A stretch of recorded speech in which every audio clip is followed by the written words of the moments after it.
I was 2 feet away from being dumped inside a suitcase into the family hot tub. Siblings of narcissists, psychopaths, and sociopaths share their experience. My daughter was hit by a drunk driver when she was 12 and nearly died. She was in a coma for 2 weeks, and I was there all day every day, except to go home to shower and change. My sister decided that when I was at the hospital was the perfect time for her and her druggy girlfriend to jimmy the sliding door off the track, break in and steal everything she could find. Jewelry, my camera, and yes, my daughter's piggy bank. The bitch stole the piggy bank from a comatose kid.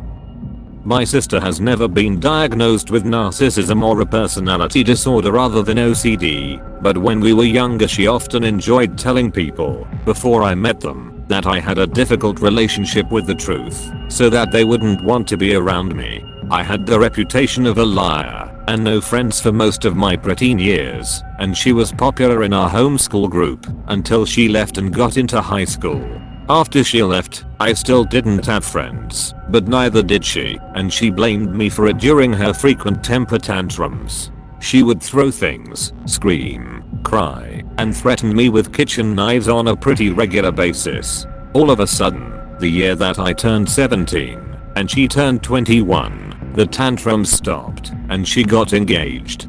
He moved in with us, the tantrums started again, and for once I wasn't the target.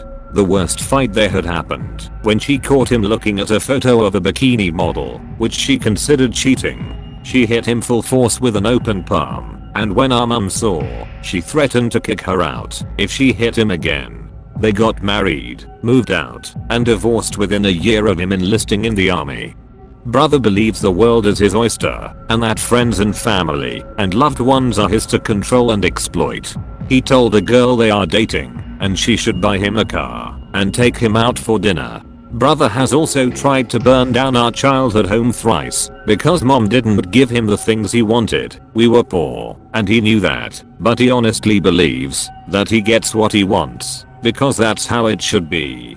He also tried to sell my car. He still hounds me for the money he should have gotten if he sold it. The sooner you can put distance between yourself and them, the better. My half-sister was 19 years old when I was born, flipped her shit, and told our mom that she was too old to be having kids and that she should put me up for adoption. That started our relationship, where she was vocal about not liking me. When our mom got terminal cancer and she made me medical proxy because I was the only kid at home and was already a caretaker, half-sister protested and said it should be her because she's eldest. She managed to make things about her and not our mom, who was fighting fucking stage 4 cancer. When I gave the order, as per mom's verbal and written wishes, to disconnect life support, half-C said I killed mom to inherit shit that was already mine. Haven't seen/spoken to her in a decade, and I plan on keeping it that way. My brother was diagnosed with NPD at 16. He's never had empathy. Children learn empathy at some point, but it was like he never reached that developmental stage. He was unconcerned when people got hurt.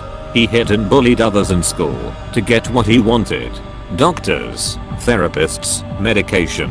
Nothing made a difference, and it's not like there was some kind of trauma or a reason for his behavior. It's like he was just born wrong. When he was 10 he started taking and dealing drugs as a drug runner for some older teens. You can't be prosecuted under 14 in Germany. My parents called our version of CPS for help. He got more therapy, some inpatient stays, and his own social worker.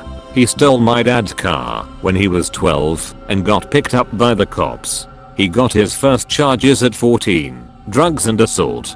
My parents were at their wits' end and agreed to have him placed in a group home for troubled teens for a year. He was kicked out shortly before the year was up. He came home and seemed to recognize in a clinical, detached kind of way that he couldn't go on like this without ending up in prison. He was about 15.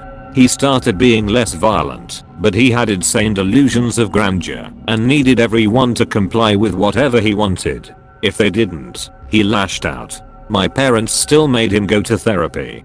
He assaulted my dad and choked him because he didn't want to. My brother was 16 but also 6 feet 3 and about 190 lbs. My dad died from a sudden aneurysm when he was 16, and he went off the rails completely. He got a girl pregnant, and she was kicked out by her mom. My mom took her in.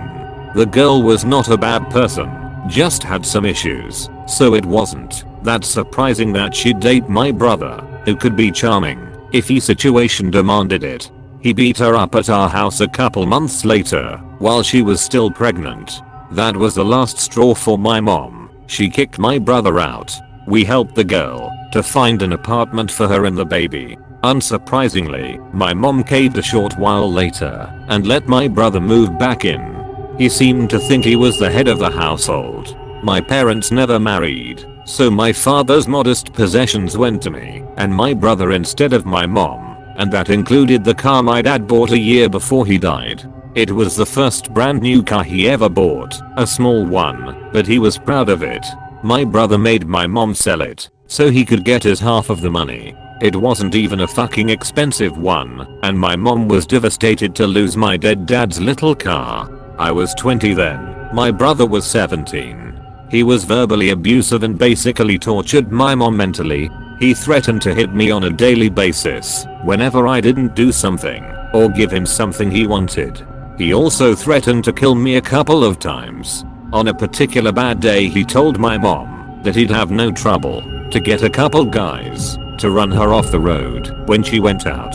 When the threats got stale, he'd beat me up every couple weeks. There was one particular instance where I was actually afraid he was going to kill me. He did his usual spiel of using me as a verbal punching bag because he had had a bad day and I was just burnt out. Didn't even react anymore. He hit me a couple of times and choked me. No idea how, but I fought him off, grabbed my phone, and ran to the bathroom where I locked myself in before he could get to me again. He was trying to beat down the door while I called the cops. The cops did nothing. Told me he lived there, so we'd have to get along, and since we both said opposing things, nothing would come of it. I insisted they take my fucking statement. My mom wasn't home at the time, but she was a wreck anyway and couldn't deal anymore.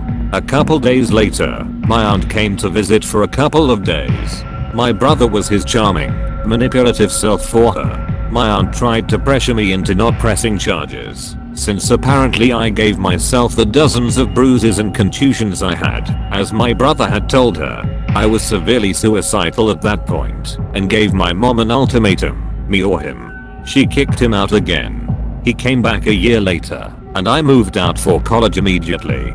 I don't blame my mom much anymore, rock and a hard place and all that, but she never could understand the fact that her love for her son was misplaced. He didn't have the things that made someone human. He had no empathy, he was not capable of love, he was just an empty shell that went through life trying to get whatever pleasures he so desired by whatever means necessary. I haven't spoken to or seen him in about 7 years, but my mom's still in contact with him. He went to Spain when the mother of his daughter tried to get child support. Sometimes, my mom still talks about the things he's done. A couple examples. For some reason, his ex-girlfriend started letting him see his daughter, and she flies to Spain with my mom once or twice a year, or used to, anyway. He locked her in the basement with an adult-sized portion of food she threw up on because she couldn't eat anymore. She was 4, hard to remember, or so. She doesn't want to go visit him anymore. He withheld rent from his Spanish landlord for like 6 months. The landlord had terminal cancer and my brother saw it as a waste to give money to a dying man. He married a girl in Spain and had another kid, and he now makes a living as a realtor. From what I've heard, he still thinks he's God's gift to mankind. I don't think I'd even go to his funeral if he died. I was playing with a suitcase while watching TV. I was small enough to fit myself in it. My brother, nearly 4.5 years older than me, saw what I was doing and asked to zip me up in it. After already having learned to never trust him, I asked mom to watch us to make sure he didn't do anything stupid. He zipped me up inside the suitcase and started carrying it in a shuffle step. Thump, thump, thump. I heard the sliding door to the enclosed patio open. Mom started screaming, and I could hear her slapping my brother repeatedly. The suitcase fell over onto its side with me still in it. I managed to pry open the zippers from the inside and got myself out of the suitcase as quickly as possible.